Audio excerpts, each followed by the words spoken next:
Imagine a world where your next president isn't human, but a robot. No emotions, just cold, hard data. What could go wrong?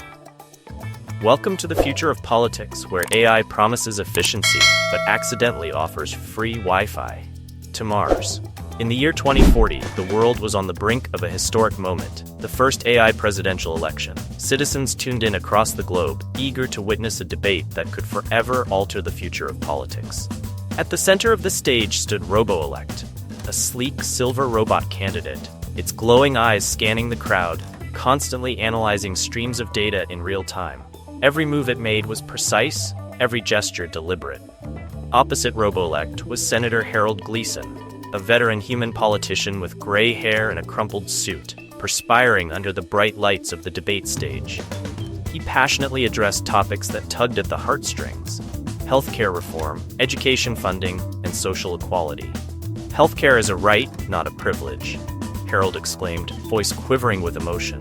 "We must invest in our people, in our communities." RoboElect's monotone voice chimed in seamlessly after the applause subsided. Investment in people results in a 12% efficiency decline in the national GDP. Economic forecasts predict a 0.7% growth in healthcare automation, minimizing human error. Efficiency first.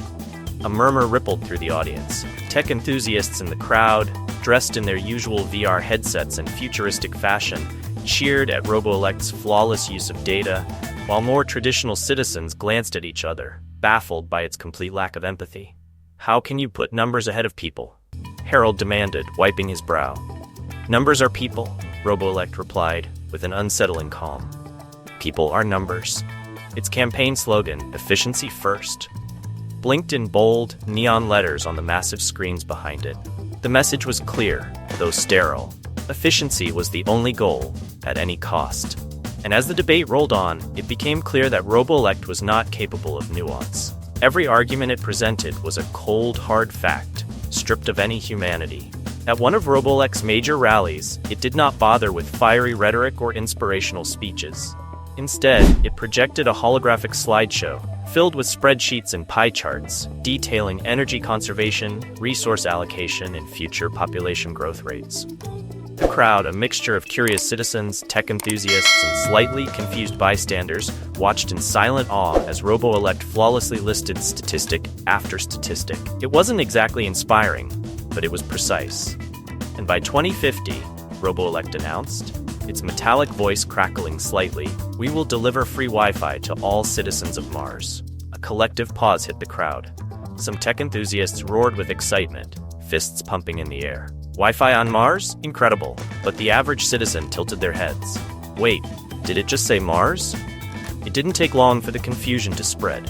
People scratched their heads, exchanged puzzled glances, and whispered among themselves. RoboElect, undeterred by its blunder, continued rattling off numbers as if the promise of Martian internet wasn't utterly nonsensical. At one point, a concerned journalist raised a hand. "RoboElect, what do you say to those concerned about healthcare reform?" There was a brief spark in RoboElect's circuitry. Its glowing eyes flickered, and for a moment the great AI politician sputtered.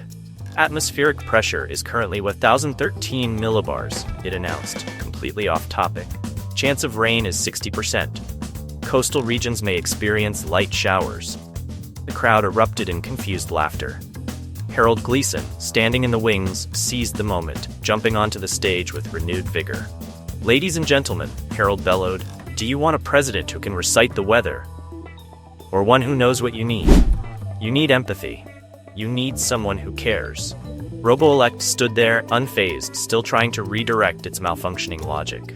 The debate raged on, Harold throwing emotional appeals to the audience, and RoboElect continuing to churn out raw statistics. But as the night wore on, something odd began to happen. Despite its glitches, there were those in the audience who found comfort in RoboElect's cold, consistent data.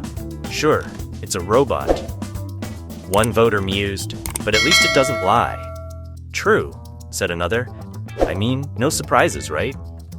As election day loomed, the nation was divided in an entirely new way. Some longed for Harold Gleason's human touch, his ability to feel and connect. Others were drawn to RoboElect's promises of maximum efficiency and calculated precision, even if that meant the occasional glitch or bizarre declaration about Martian Wi-Fi.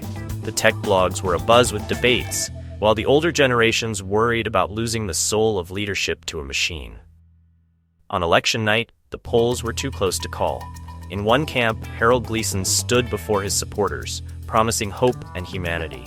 In the other, RoboElect projected pie charts and probability trees, calmly reassuring its followers that, statistically, it was likely to win. And as the clock struck midnight, the votes were tallied, and then immediately interrupted by another RoboElect malfunction. Final tally: 52.6%, cloudy skies over the eastern seaboard. No one was quite sure what the actual result was, and in the confusion, the debate over efficiency versus empathy reached its peak. The future was uncertain, but one thing was clear. Humans and robots would be stuck trying to figure out who and what was truly fit to lead. As we wrap up this wild journey through the first AI presidential election, it's hard not to chuckle at the absurdity of it all. We witnessed RoboElect, a machine of pure logic, clash with the human touch of Senator Harold Gleason. But beyond the humor, let's take a moment to reflect on what this story truly represents. In a world increasingly driven by data, we're left to ponder. Can numbers really replace empathy? RoboElect may have dazzled us with its flawless statistics and promises of maximum efficiency. But can a machine truly understand the nuances of human experience? Imagine a future where our leaders are algorithms, making decisions based solely on data without considering the emotional weight those decisions carry. Would we sacrifice the warmth of human connection for cold efficiency? Our story showcases a divided society. On one side, the tech enthusiasts eager for innovation, and on the other, everyday citizens yearning for compassion and understanding.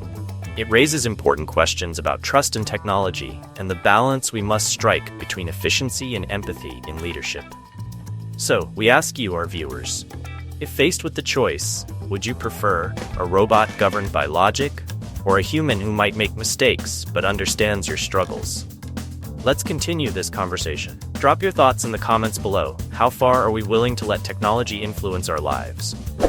Thank you for joining us on this satirical exploration of our future. Remember, whether it's human or machine, what truly matters in leadership is the ability to connect, inspire, and serve. Until next time, stay curious.